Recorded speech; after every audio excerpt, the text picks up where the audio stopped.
Life Management Science Labs would like to acknowledge that we live and produce this podcast on the traditional lands of the Wurundjeri people. We'd also like to acknowledge the traditional owners of the lands of our listeners and our international colleagues. We'd like to thank and pay our respects to their elders, past, present, and emerging.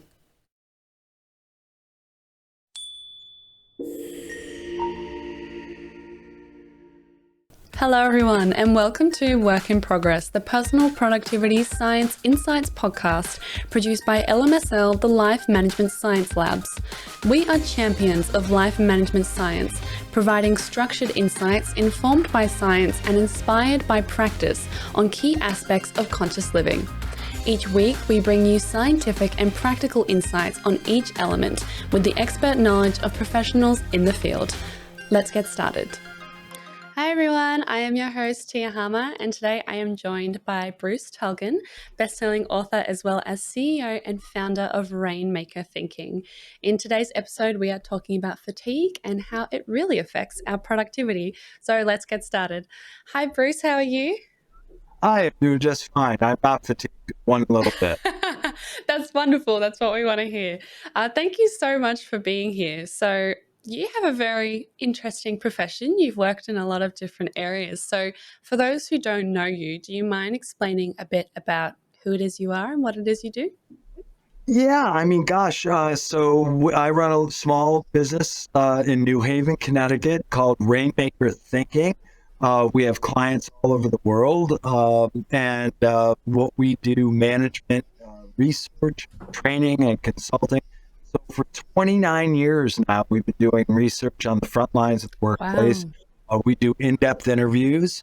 And more than 500,000 people from more than 400 organizations have participated in our research over the last 29 years. Yeah. And that has turned into 21 books and countless white papers and articles and so on. And we work for organizations of all shapes and sizes. And mostly what we do is we do in-depth interviews. And when we start to uncover a theme or a trend or an issue or a problem or a solution, then I write a book. And then Amazing. Yeah, you've definitely definitely written some best-selling reads, that's for sure.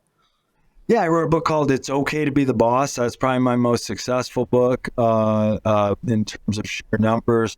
The Art of Being Indispensable at Work is published by Harvard Business Review Press. That's my most recent book. So kind of feel proud of that one just because it's Harvard, And then amazing. Yeah, of course. I have a book called Not Everyone Gets a Trophy, which is coming out in the third edition this spring. So yeah, I mean, that's about managing young people in the workplace. When I first started out back in the early 90s, I wrote a book called Managing Generation X. And that was about young people in the workplace when I was young. So now I write about young people, but I'm old. So it's a different perspective. Amazing. So before you started RainmakerThinking, sorry, that one doesn't exactly roll off my tongue.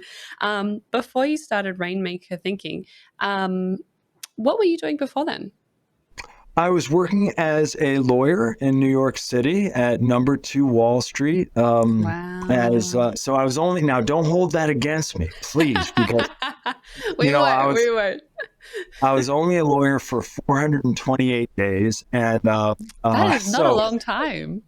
Yeah, and then I started writing this book, Managing Generation X, and then I decided, all right, I'm going to go finish it, and so I left the law firm, and I never really wanted to be a lawyer. I wanted to get an advanced degree, and I would have gone to medical school, but I threw up in the 6th grade when we were dissecting frogs.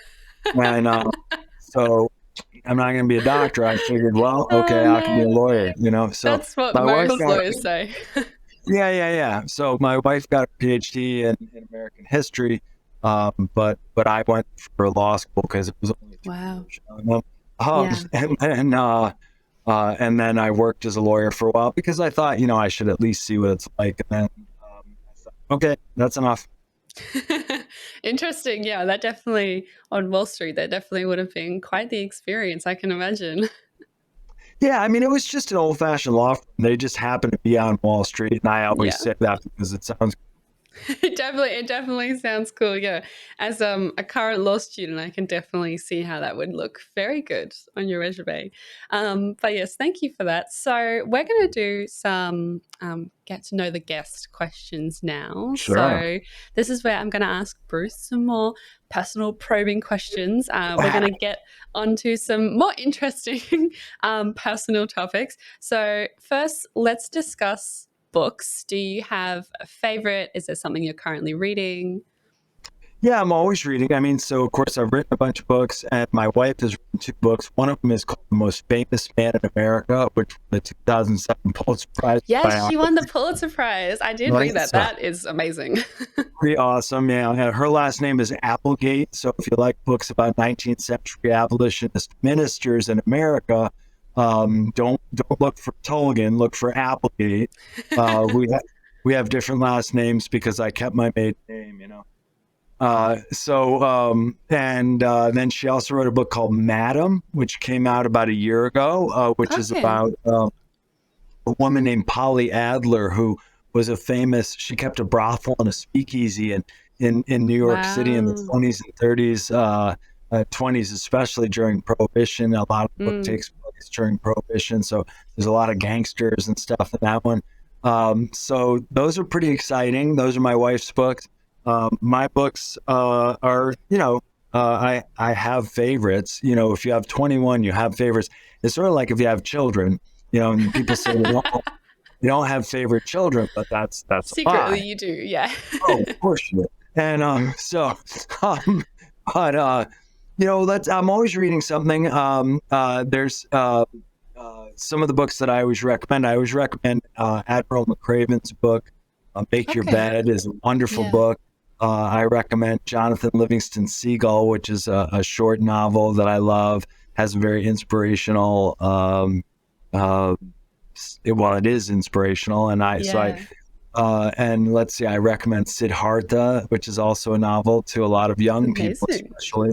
There's a great Okay. book called Yeah. The Last Lecture by Randy Pausch.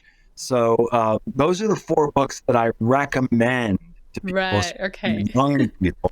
Are they Uh, different from your favorite books?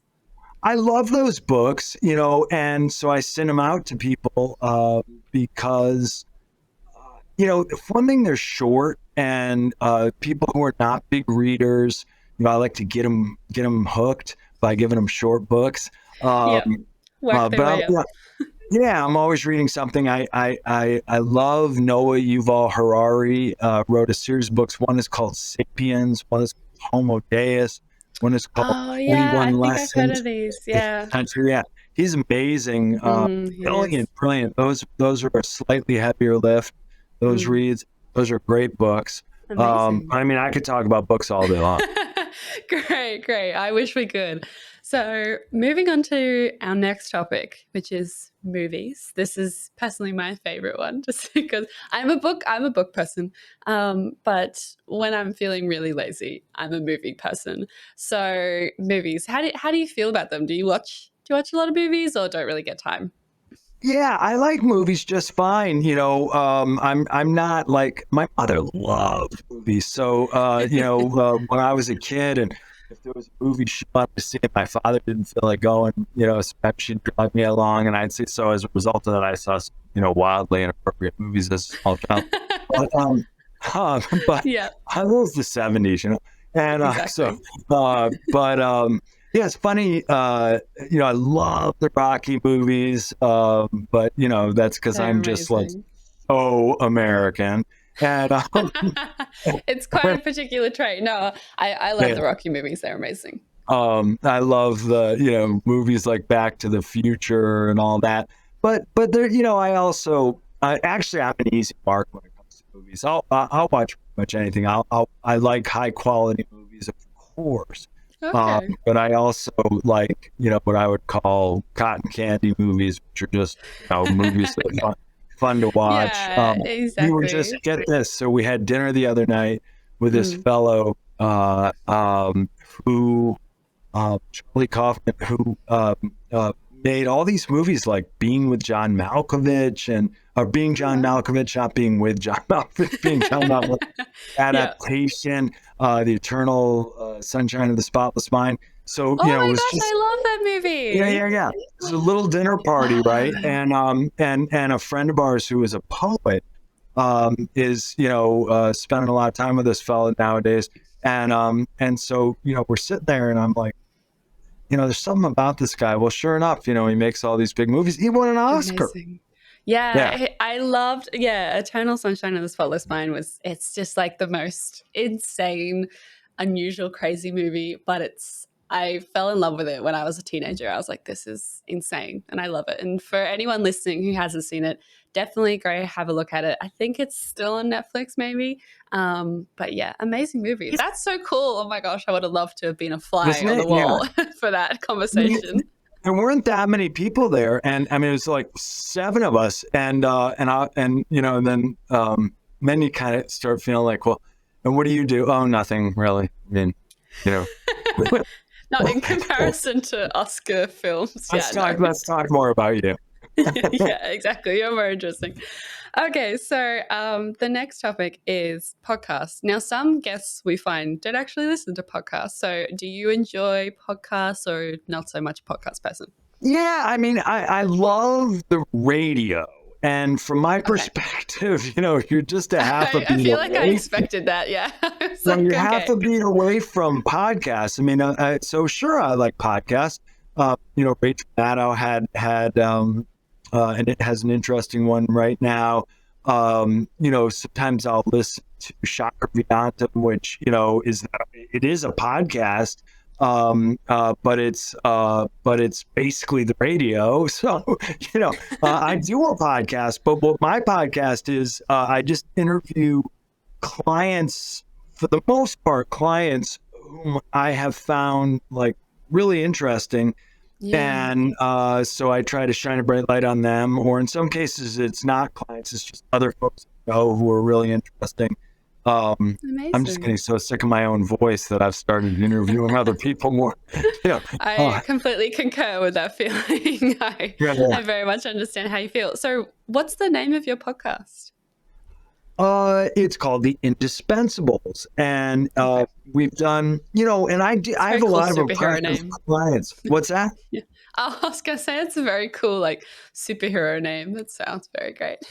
Yeah, and it just where I have, so like I've done a lot of work with the Army, so I have a couple of generals on there. One I have an Army general from the U.S. Army and an Air Force general. I got a lot of CEOs on there and stuff.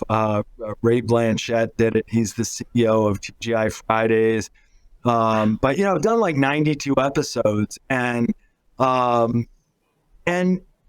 apparently they're too long and too intense. I don't know. Maybe they're not lighthearted. They're so I'm trying to shine a bright light on these incredible people and get them to share with the world, like, what is it that they do that's different.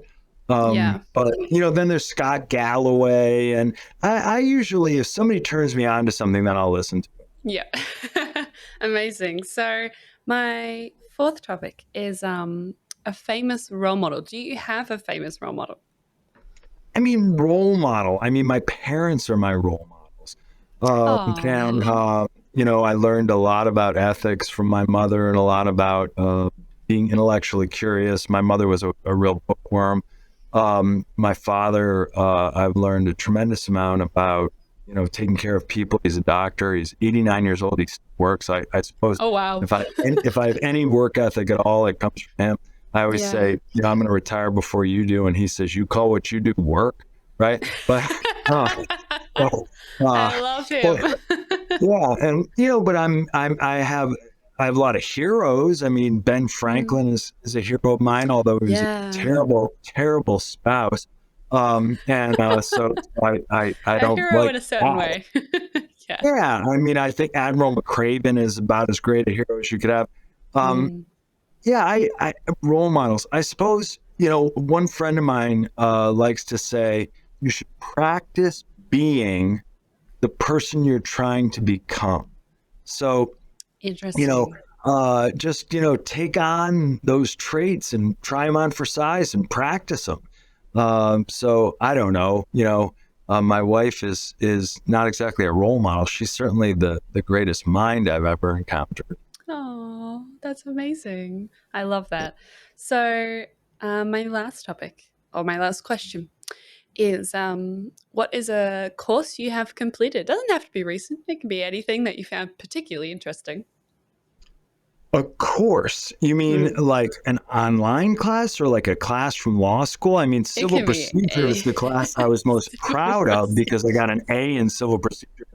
Oh, Yeah. wow. That's not easy. I was just kind of like, yep, I got an A. See, look, civil procedure. Got that? I may not be much of a lawyer, but I got an A in civil You got procedure. an A in Um, civil procedures. That's amazing. I took like 16 political science classes in college because I went to Amherst College and you could take basically whatever you wanted. Yeah. So I just did deep dives. This was back in the 80s, right? So I took 6 classes in women and gender studies. That was kind Wow. of ahead of the curve way back. Yeah, Um, definitely. but you know, That golly, sounds I mean, incredible. it's been a long time since I've been in school, Tia. That's I'm fine. I'm, Look, I'm I 12 don't years blame old. you. No, no, no. No, I don't blame you. It's quite exhausting. I'm nearly finished, so I'm like hanging in there, and I don't really have all that much of an intention to go back. I think once you've done law school, you're kind of a bit traumatized. You don't really want to go. You don't really want to go back unless you really love it, which Yeah, I I mean, like don't. me, I go to a lot of business conferences, so I count myself lucky when I'm able to sit in on a session with some Mm, leading mind. Usually I'm there as a speaker, right? And so, I consider it kind of lucking out if I get to be there long enough to catch one of the other speakers. Sometimes they're really good. yeah, no, definitely. I think as adults, when you go into like professional existence, you do have those opportunities to learn, and it's just all about like sort of taking them and understanding that like even if you just go to a conference, like you said, like you will learn something from the speakers there. So anyway, thank you One of so the much things for I've been doing answering. is my buddy Mm. Jeff Krause, who has been a guest on my podcast and a longtime client, and I've known him since he was 12. Oh wow. And now is he a role model? There's a guy I'm trying to be more like him. He's kind of a Oh, cool guy. I mean, he's really cool guy. But he does a Sunday morning Zoom karate class that I've been participating in. I've done karate since I was a little kid. And so that's actually the class I am taking right now is Sunday mornings on cool. Zoom. Yo, That's amazing. I did read that you're a black belt, so that's pretty cool. Tia, I got my black belt when I was 18 years old. I'm 55, so I was recently promoted to So you're seventh degree black belt, which is a senior, and that's a senior master level in our style. wow. That's Yeah. so you're just like so past black belt. It's just like not even they ran out of Yeah, colors. well, let me put it this way. I have many students whom I have trained up to black belt. My senior student is a fourth degree black belt. He's my senior student I've Wow. ever had. Yeah, Oh, karate's like a thing, that I mm, do. It's my thing.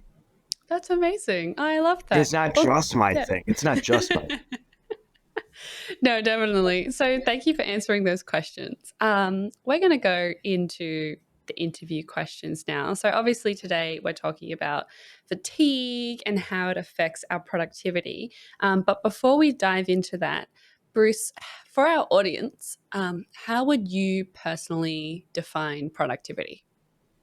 I mean, productivity is output per labor unit. That's the dictionary definition of Right. productivity. It's how much work do you get done? How fast do you get it done? Mm. It's always in tension with quality, right? Which is negative error rate plus tangibles. And so to me, productivity is about how much do you get done and how fast do you get it done? So Okay. output per labor unit. Interesting. All right. So in saying that, then, what do you think people get wrong when it comes to personal productivity?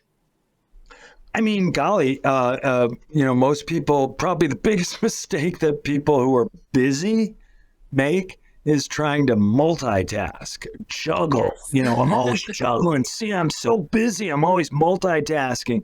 Right? There's no such thing as multitasking. If you're multitasking, what you're doing is doing a whole bunch of things not optimally well. Yeah, And exactly. you're what you're doing is changing focus. You're task shifting.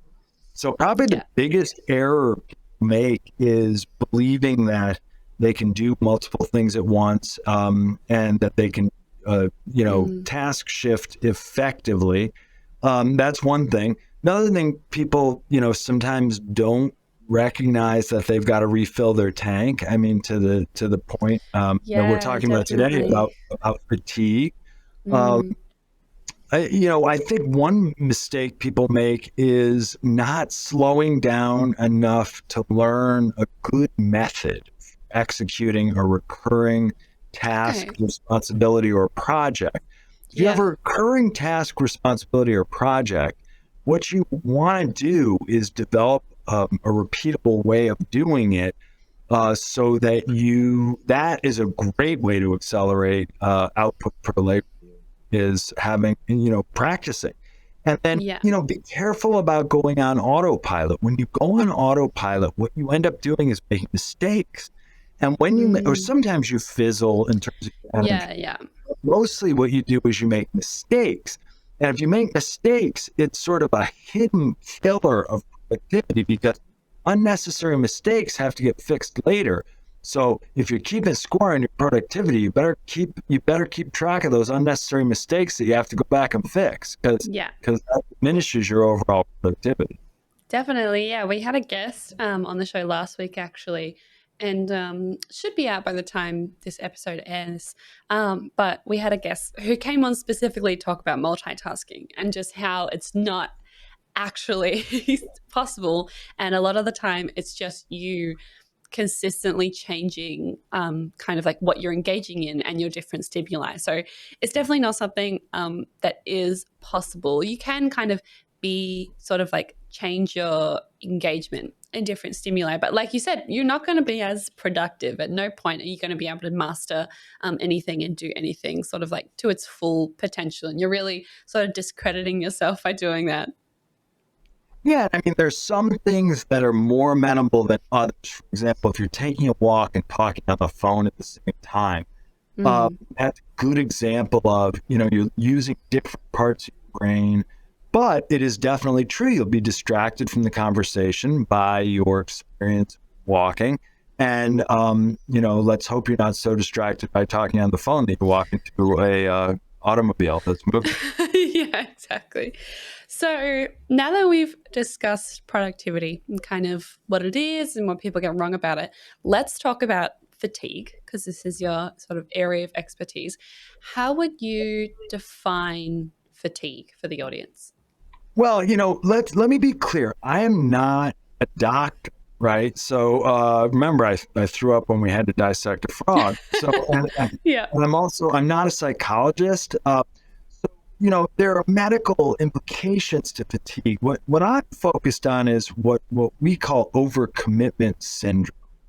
When Yeah. people have too much to do and not enough time, when their task list is simply longer than their available time, when they're struggling to prioritize competing tasks, responsibilities, and projects, when they have multiple constituents, maybe the boss, maybe Mm, people at home, maybe even at work. It's not just your boss, but it's colleagues, it's people who report to you. At home, it's not just your significant other, but it's the yeah. kids, the dog, and the mailman, and whatever. Yeah. And so when people consistently have too much to do and not enough time, they start to get fatigued, right? So Yeah. overcommitment leads to a certain kind of fatigue, Mm, and it might be physical, and it might be mental, and it might be spiritual, right? You right. can have your kind of, if you don't like spirit or soul, you can think of your just your internal, your the way you're feeling, your emotional state. right? Yeah. You can become exhausted physically, you can become exhausted mentally, you can become exhausted So you'd say there's like three spiritually. different types of I think fatigue. so. I Yeah. think so. And it comes from having too much to do and not enough time, and Mm. feeling like you can't do everything for everybody, and like you start to become overwhelmed. Interesting. Okay, yeah. So it's definitely about sort of like over committing and over engaging with too many people, too many things, too many commitments. Yeah. I mean, look, most of what we have to say to each other all day long, especially at work, is we ask each other for help. We ask each other for information. We ask Yeah. each other what to do, how to do it. Hey, can you do this for me? Hey, do you have a minute? We're constantly making requests of each other. Mm. And we want to rely on each other. If you're kind of a go-getter, if you're the kind of person who wants to be successful, you don't want to say no, right? So if Yeah. you don't want to say no. If you say no, someone else might say yes. If you Mm. say no, someone might think you're Exactly. sloughing off of work. If you say no, um, then maybe you won't get the opportunity next time. So Yeah. as a result of that, people are constantly saying yes, and then sometimes people are overwhelmed not by what they're doing, but what is on their list. Mm, yeah, exactly. It's definitely, I think, yeah, learning to say no is definitely a big part of kind of what filters into fatigue, just that incapacity to sort of, you're either a people pleaser or you're, trying to succeed in an area where you're struggling. And it's definitely, yeah, it's definitely a very difficult kind of habit to break out of, especially if you're just like, if you're a yes person and you're a people pleaser or you're young in your career, like you said. So, Or how do maybe you you're think? just ambitious. Maybe you're Yeah. helpful. Maybe you got a great attitude. Maybe you're really good at doing X, Y, or Z. And Mm, everybody knows you're good at doing X, Y, or Z. When they need X, Y, or Z, they come to you. You got a good attitude. You don't want to disappoint them. You don't want to say no. mm, One of the problems when you have too much to do and not enough time for a sustained amount of time is yeah. then you don't take care of yourself. You don't get enough Mm, exercise. You don't, to our earlier conversation, change it up in your brain by reading some stuff, giving your brain a bit of a rinse. You don't sleep well, right? If you've got too much to do and not enough time, you didn't get everything done today, and you're probably not going to get everything done tomorrow. Then you don't sleep well, no, and you then don't. and then right, and so um, it's complex. And by the way, my view is that most people who are trying to make a living nowadays are overcommitted. And so it's not just you, it's not just your Mm, family and your overcommitment, but everyone you're dealing with is yeah, overcommitted and feeling that fatigue. definitely. And so it cascades and it has its own kind of life. Because guess what? If you're overcommitted and I'm overcommitted, and we're relying on each other, there's also a good chance you're going to be delayed. I'm going to be delayed. I'm going to let you down. You're going to let me down. There will be Yeah, more relationship friction. And that's exactly. another source of exhaustion, relationship Mm, friction, because positive relationship dynamics are soothing to the brain and are a source of, if not relaxation, certainly they mitigate exhaustion. yeah, definitely. So you mentioned before in terms of like being strained over a period of time. What kind of period of time are we talking about here? Because when we talk about fatigue, some people may think that it's something that sort of like happens in a couple hours, or does it take a couple days or weeks or month? Would you say there is sort of like a certain time period that someone can put up with a certain amount of commitments and work before they become fatigued? Like, is it something like burnout, or is this a more consistent sort of sporadic? Well, look, again, I'm not a doctor, so there would be medical components to physical fatigue. There are Yeah. medical components to brain fatigue. But everything we do comes from interviewing people, right? And so some people have tough days and they're fatigued. Some people have tough weeks and they have a different kind of fatigue. Some people have tough months, and they have different kind of fatigue. I mean, there's people who have been out straight for 25 years. And that is, the kind of soul crushing fatigue that is of a different order of magnitude. Yeah. Right. So, if you're talking about, you have to also look at, this is a complex dynamic, right? So there's physical fatigue, there's brain fatigue, there's spiritual fatigue, but there's also a horizontal axis to this. And the kind of short-term, intermediate-term, longer-term fatigue, to your point, I think those are all parts of the same equation. Okay, interesting.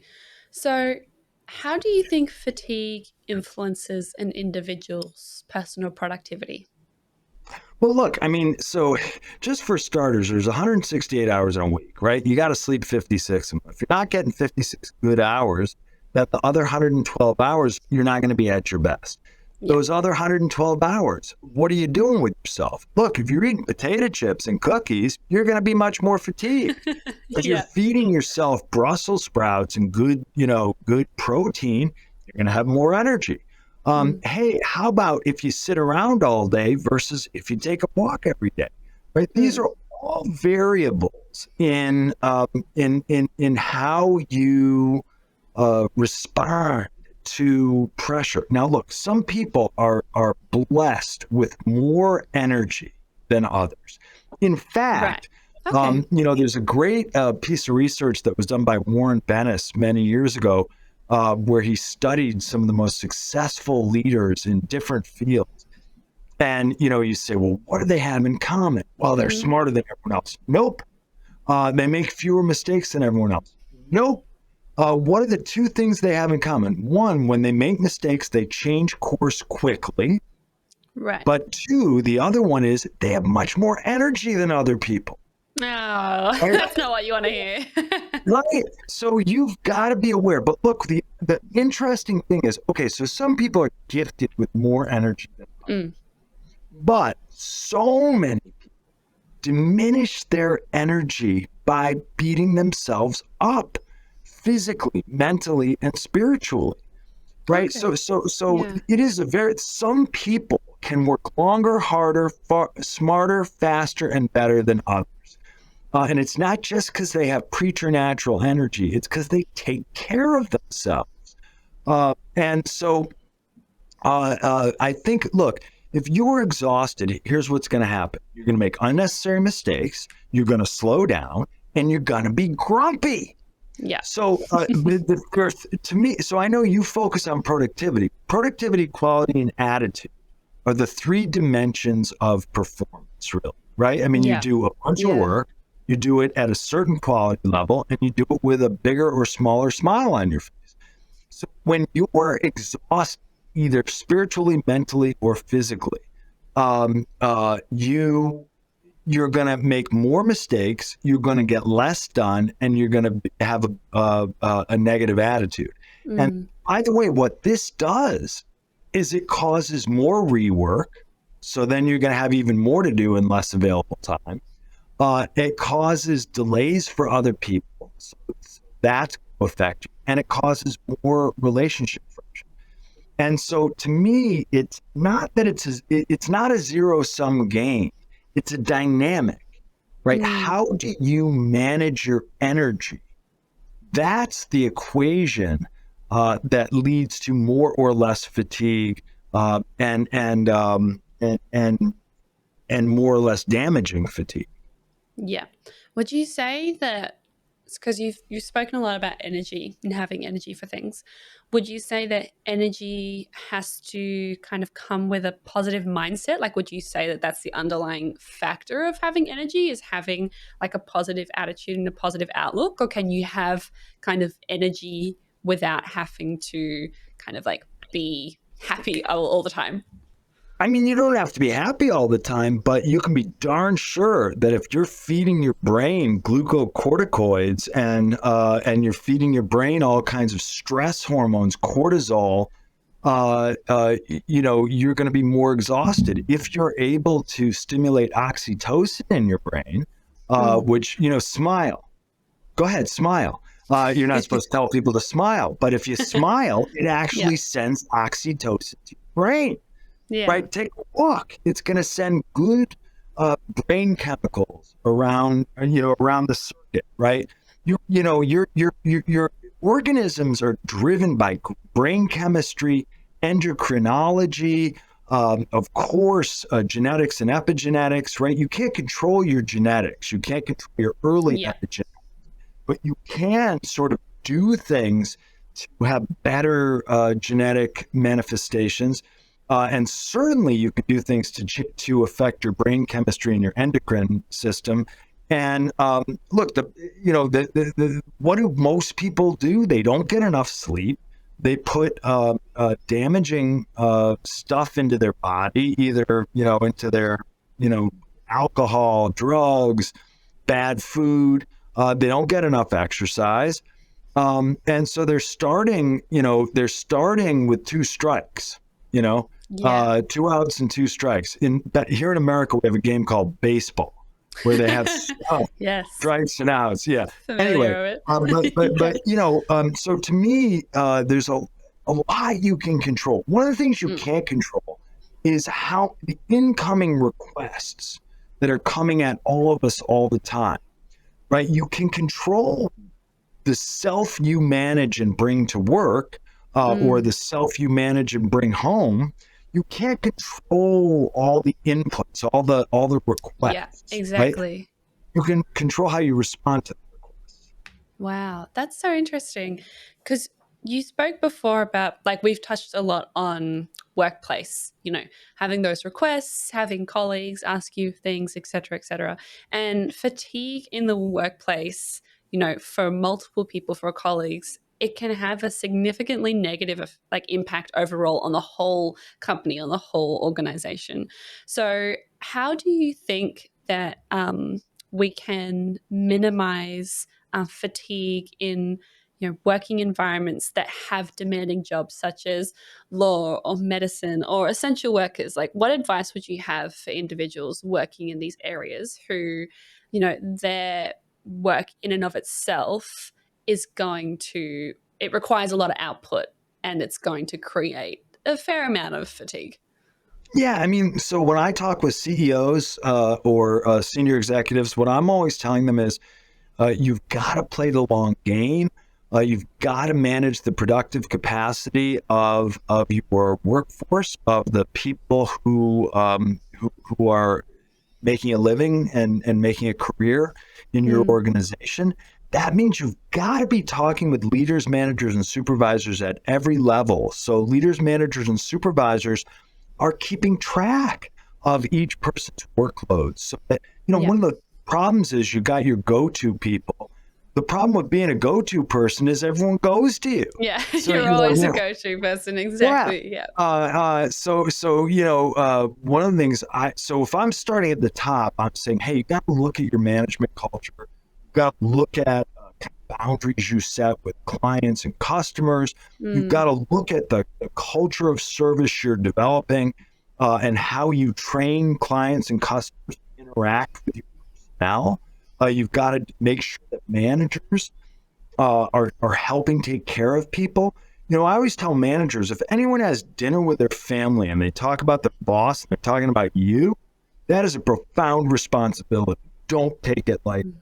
And you should help people avoid unnecessary problems, help them identify problems quickly and solve them, help them plan resource needs, help them make sure they're going in the right direction early on. High performers hate working with low performers. Low performers, when people with bad attitudes, have you ever worked with somebody with a really bad attitude? That is an energy suck. Oh, 100%. Room, right? So I put a lot of responsibility on managers, and leaders at all levels. What I tell individuals is, look, the first person you got to manage every day is yourself.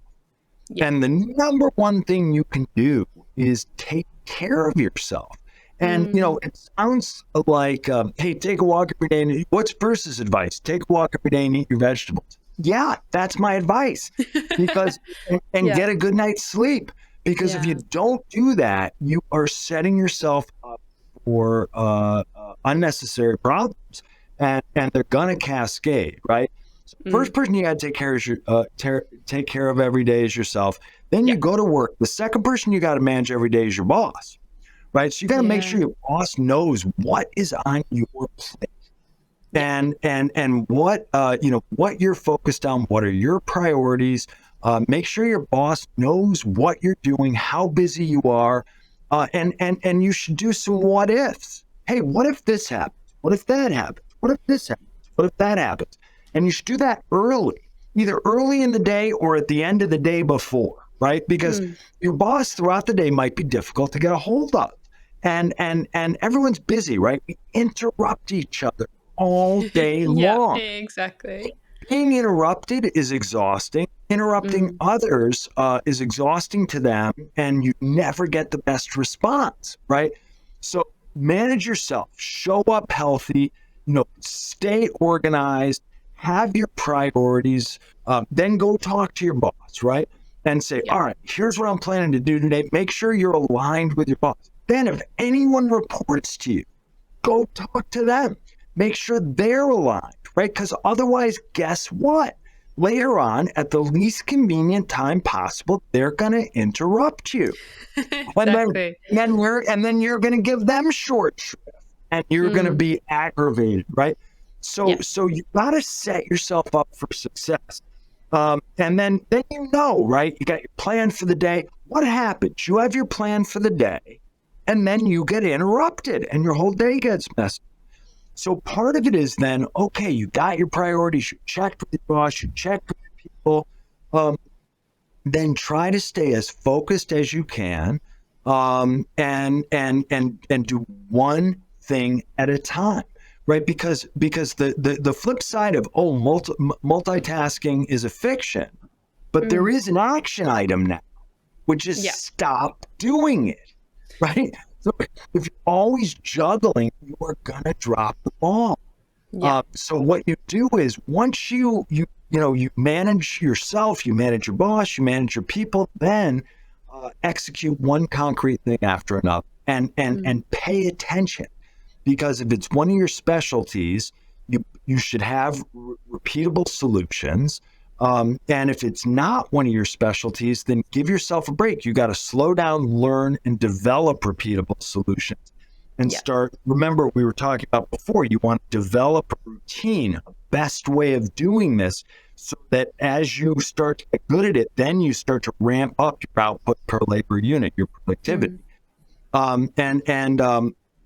But a lot of this is about not dealing with yourself when you're fatigued. It's about managing yourself so you don't get fatigued. Yeah, exactly. And I was going to ask you, kind of like on that point, what, in your opinion, are some red flags or some signs that people can look for, um, just so that they know that, they might end up being fatigued and how they can avoid it? What are some things that people should sort of look out for to avoid being fatigued? Well, I mean, look, fatigue per se, you're so tired you don't sleep well. You wake up tired. Fatigue per se, you're having a hard time focusing. Fatigue per se, you're getting grumpy, right? Fatigue per se, you're making mistakes that you don't ordinarily make. You're losing track of stuff, right? Those are per se symptoms of fatigue. Mm. Uh, but I think most people, they start to feel overwhelmed, and some people get into it, right? They're like, I got so much to do. I'm always juggling. I call it Wonder Woman complex or Superman complex. Like I'm the Yeah. busiest person here. If those people, right? They're the Oh, yeah. busiest person, 100%. right? Oh, are you? Interesting. And so some people, they get into being the busiest person. They get into Mm. being exhausted all the time. So, but I think what you have to do is, look, ask yourself this: what's your plan for your well-being Mm. today, tomorrow, Yeah. this week, this month?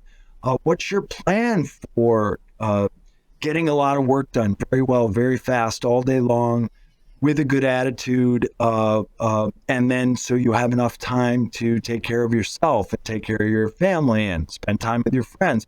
Or, you've got to have a plan. If you don't have a plan, you might be exhausted and you just don't notice. Yeah, interesting.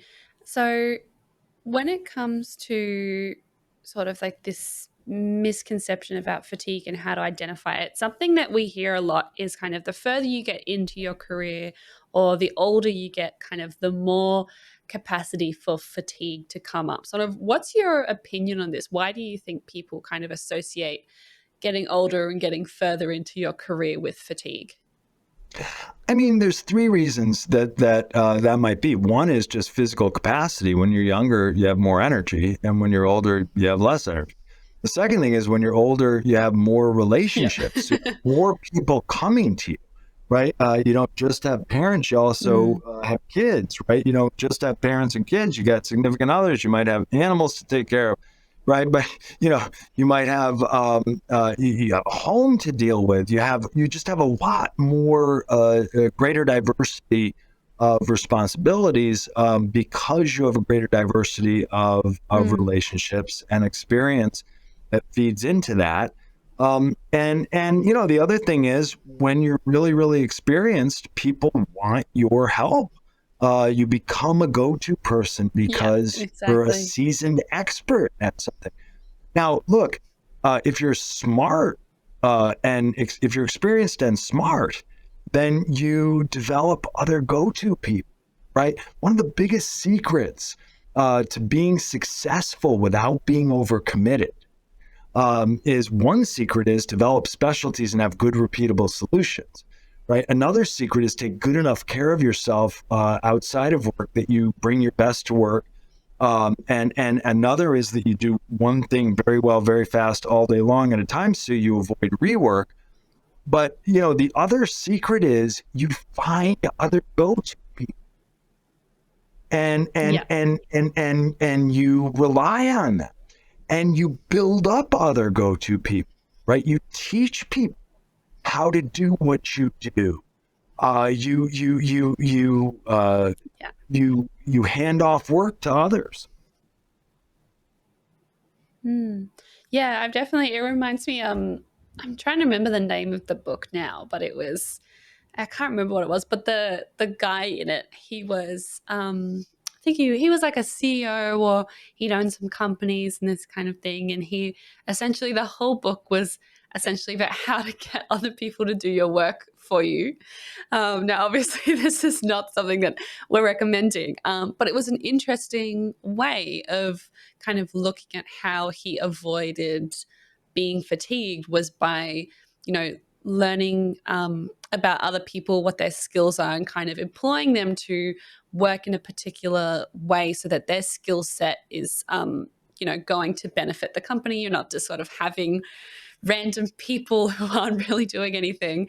And he would then, teach them the skill set that he has. So they're upskilling, and to the point where he really didn't have to do anything. Now, obviously, this is great Well, for I that mean guy, that not that so great for everyone I, else. I mean that's extraordinary. And I don't know, Mm. there's I don't know that there's any shortcuts, right?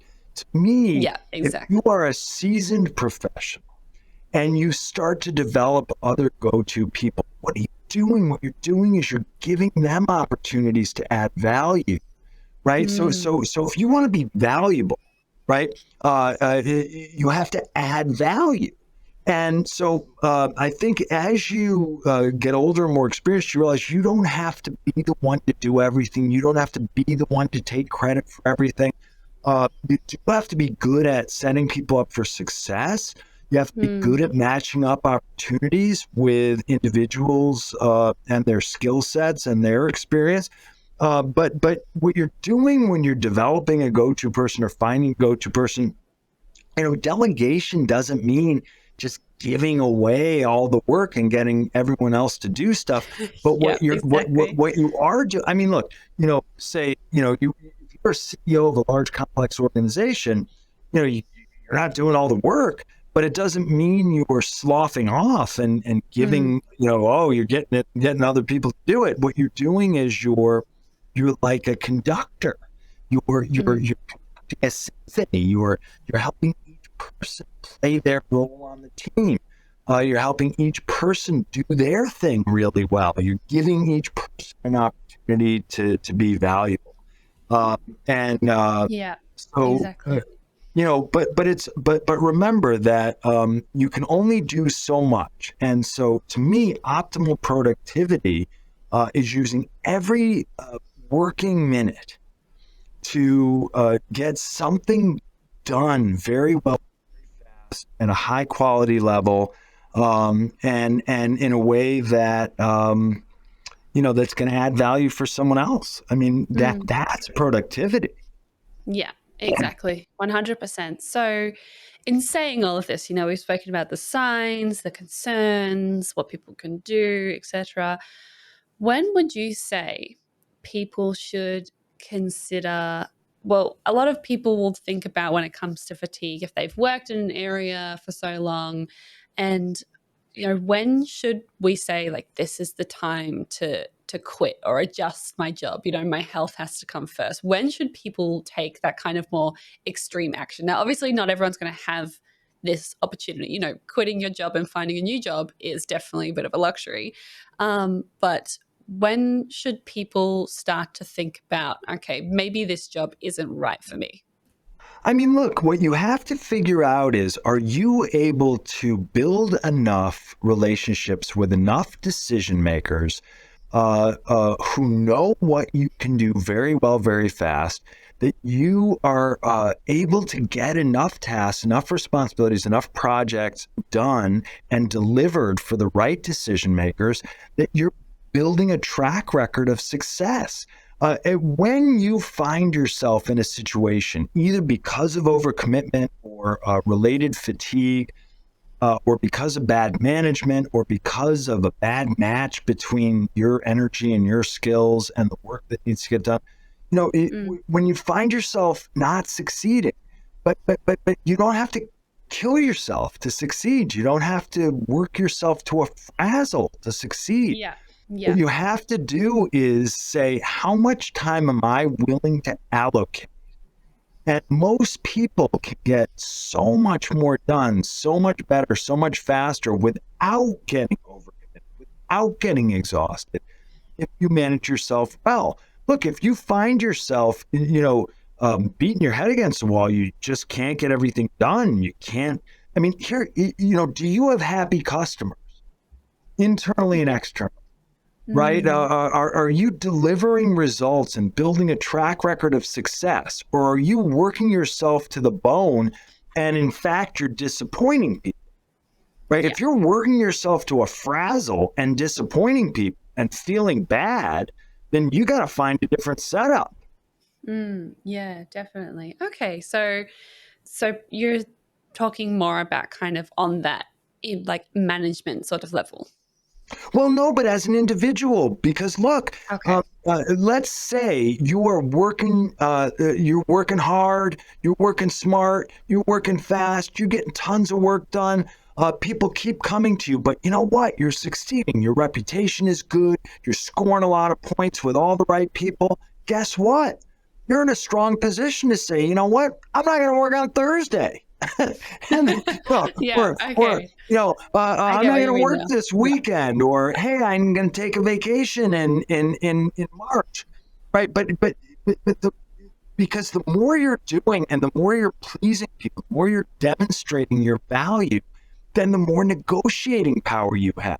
Mark my words, if you're working yourself to a frazzle and you're disappointing everybody, you also can't take a break because nobody is happy with your work. Yeah. Right. Yeah, exactly. No, I completely get what you mean. That's very good advice. I really like that. You definitely have to be able to work enough and work well enough and in a productive kind of manner to put yourself in a position where you can start to say no, where you can, like you said, take that time off. And by the way, so look, I mean, it's kind of a funny thing because if you're not succeeding, whether you're working hard or not, If you're phoning it in and you're not succeeding, well, you might want to try working harder, right? But if you're working yourself to a frazzle, and all you're getting is frustration instead of like, hey, great job. As soon as you get that great job, you say, okay, well, boy, that was a lot. I'm going to take tomorrow off. Yeah, definitely. It definitely gives you that opportunity to kind of recalibrate. So we're going to go into the practice habit experiment debrief of the show now. So this is where I ask the experts. So I ask Bruce some things that he does to deal with fatigue. So Bruce, what is a practice that you do to deal with or to combat fatigue? When my brain is tired, I think the thoughts of great minds by reading books. When you read a book, you are filling your brain with the thoughts of other minds, right? So you're actually thinking those thoughts by reading. So that when your brain is tired, do that, right? When your body's tired, then, you got to check your fuel. Maybe you just have low blood sugar. Check your sleep. Are you getting enough sleep? Check your exercise. Take a walk. Right. And when your spirit is tired, when you're feeling demoralized, then find something to believe in, whatever it is. Do something. I mean, go smell a flower, pet a dog, do something, go, what the number one thing you can do if your spirit is exhausted? Yeah. Go do something for someone else. Go serve others. Yeah. And your spirit will feel lifted up. Right? That's what I do. I mean, look, what do I do? Every day I plan my day. I write down now you might think, oh, well, this guy's a freak. I mean, but every day I plan my day. I write down every push-up I do. I write down every mile I walk. I write down every exercise I do. I write down every single thing I eat. I write down everything I read. I write down how I spend my time. Yeah. I am obsessed. Now this could be a medical problem to you, but I'm so obsessed with making good use of time. Yeah. And that's my technique. I keep a notebook with me all the time. Yeah. And I keep track of what I'm doing and how I'm doing it all day, every day. So what would you say are 3 good things about this practice? Well, if you keep track, then, you can look back and say, gee, if I'm not feeling well, let's look back over the last few days. I had a big snack last night. No wonder I feel sick in the morning, right? I'm, drinking alcohol. Well, that's poison, right? Exactly. I dealt with Mr. Blue again. That guy is such a jerk, right? Take note. Right? If at the end of the day you feel terrible, go back. Who did you interact with today? I was all by myself. Oh, well, maybe tomorrow you should interact with with other people. Right? So what are you learning? Who are you interacting with? What tangible results are you tackling? And what are you doing to take care of your mind, body, and spirit? If you keep score in writing, for one thing, it makes you ambitious to give yourself a good score. Right? Yes, it does. If you write down every donut, you're like, I guess I'm not going to have that donut. Right? But the other thing is that way you can use that data to see, well, what's working for me and what's not. Yeah, exactly. Yeah, definitely. I can see, how that would be so helpful in that reflective process. Like you said, figuring out kind of what works for you, what doesn't work for you, because sometimes it can be, like a process of trial and error, sort of figuring out, like you said, not having that snack or working with other people, not working with other people. I can definitely see the benefits. Right. Like what if at the end of every day you end up where you feel terrible, it turns out you dealt with Mr. Blue. Then, you got to avoid Mr. Blue like the freaking plague. And by the way, if you don't like a notebook, most people carry around a handheld supercomputer. Just create a notes file, create a habit for yourself of keeping score for yourself. Definitely. So Do you face any challenges when you try and do this practice? Sure. Sometimes I'm lazy because I'm a human being. Exactly, exactly. Sometimes unexpected stuff comes up. Sometimes things don't Mhm. go the way I had hoped. One of the things I've come to realize over the years is, there's so much outside of our own control, Yeah. right? Human beings are bounced around by factors outside their own control most of the time. Mm. And so, my writing things down, my trying hard to manage myself and my relationships, it's all about trying to be aware of all the things that are outside Mm. my control and focusing on what I can control. But look, everybody has bad days, bad weeks, bad months. Some people have bad years. Boy, I'll tell you what, for me, and I don't think I'm alone. So often I can trace that back to, I'm not doing the things that I know are healthy. Yeah. So often it's the fundamentals. I'm always looking for some newfangled trick, but it's the fundamentals, Tia. It's the Yeah, fundamental. definitely. Yeah, I can definitely see that. So, how do you find time to do this? Because obviously you're a busy person, and if you're writing down all of these little things, do you do you find that kind of interrupts you, or do you make specific time to do this? I just do it all day long. I just have a notebook with me and I keep track, of what Yeah. I'm doing. Now, what I do is at the beginning of the day, I write down everything that's scheduled. Yeah. So, I'm sufficiently compulsive that when something that's scheduled doesn't go just right, then it bugs me. But like I said, that's a matter. But, you know, I sketch out Yeah. my schedule and the time in between scheduled uh, activities I think of that as my due time. That's the time I can do stuff. And I can do exercise, I can do reading, I can do writing, I can do email, I can do a report, I can do a task, a responsibility, a project. Once I know what my day looks like, here are all the hours or minutes that are spoken for, Hmm. right? And then and then okay, what am I going to do in between all that? That's my time to get stuff done. That's my Yeah. time. Those are my labor units to create out. Hmm. Interesting. So, would you recommend this to everyone?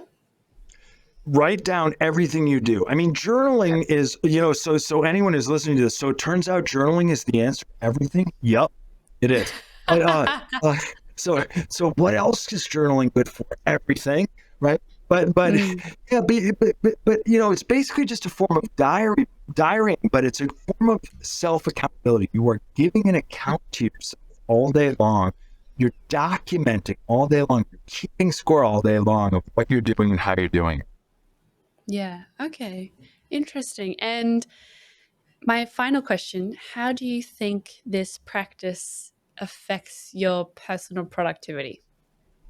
I mean, if I didn't do that, I would be at a loss. I mean, it means I know every day. I know what time I have to execute tangible results. I know what Mm. time I'm gonna, and I'm not so rigid, right? The reason I put down the times that are scheduled is because that's when I owe something. I owe time to someone else. I made a promise that I'm going to spend that time with someone else, right? Yeah. And the rest of the time is mine. And Mm. sometimes I say, you know what I'm going to do during that time? Well, I'm going to take a nap. That's not true. I don't ever nap, but I wouldn't think so. but I could. I'm going to the hot tub. I'm going to take the dog for a walk. I'm going to relax. Yeah. Okay. So thank you for answering those questions. Okay, so we're going to go into some audience questions now. So I've got a question here, and this person has asked, how do I reduce my fatigue when I always feel like in my spare time I'm guilty for not doing work? Oh, well, I mean, don't feel guilty. You can't work all the There we go. time. That's the answer. That's it. Don't feel guilty. Look, there's 168 hours in a week. You sleep 56 of them. That leaves you 112 hours. Yeah. Now, it takes time to get back and forth to work. Let's say you got 100 hours. Now, maybe you groom, you got to have snacks, whatever. You got to eat, you got to fuel your body. That leaves you 90 hours. Maybe you spend 10 hours a week on exercise. That leaves you 80 hours. You got a family, right? Yeah. That leaves you 70 hours. So if you work, 40 hours, 50 hours, you got to have time to take care of yourself. And, reading is a good way to spend time. Taking walks is a good way to spend time. I mean, I guess if you're watching movies, turns out Tia is fully in favor of movies. Movies. I'm a movie person. Yes. Look, one thing I would tell anyone is you've got to have a list of things that make you feel rejuvenated. You've got to have a list of things that make you feel like you're taking care of yourself. Knowing yourself. Yeah, exactly. Yeah, exactly. I think it's definitely important to know what it is you have to do to relax. And I think I've definitely felt this guilt of like when I'm not working. I don't know. Do you feel sometimes when you're not working, do you feel that guilt? I mean, look, that's a good reason to keep score.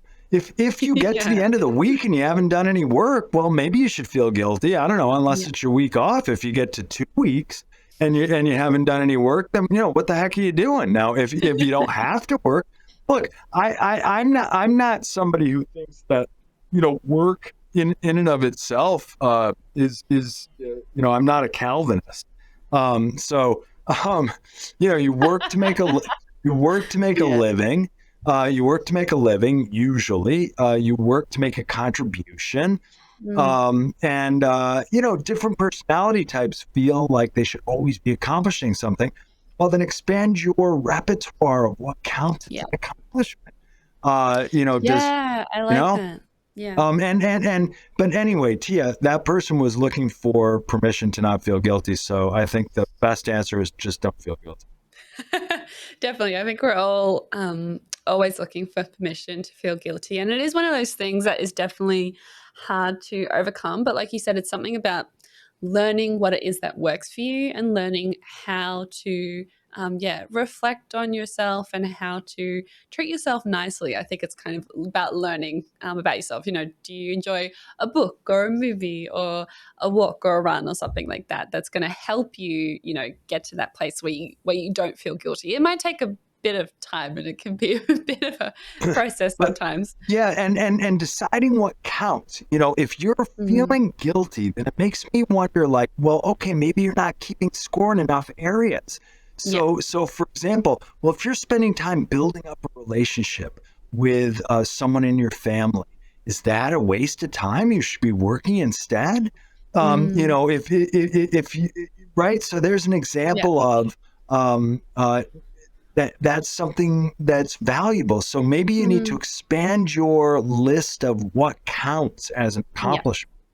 That is great advice. And on that note, I think this show has been quite the accomplishment. And that brings us to the end of our show today. Thank you so much, Bruce Tulgan, for being with us. It has been such a pleasure. We've had an amazing time. Well, it's been great fun. You've made it fun. And, and I have fun no matter what I do. So. Oh, great. I don't doubt that. You bring incredible energy. So for those who want to find out a bit more about you and what you do, where can they go? What can they look at? What can they read? Yeah, if you go to RainmakerThinking.com, there's just tons of free stuff there. I mean, you have to poke around quite a bit if you want to find something you can pay for. But, you can get to Amazon and buy books, or you can poke around and send an email and pay for something. But there's tons of free content on our website. Amazing. Awesome. Well, we'll leave the link to Bruce's website and all his details in the bio below. But for the time being, thank you so much, Bruce, for being here. It's been such a pleasure.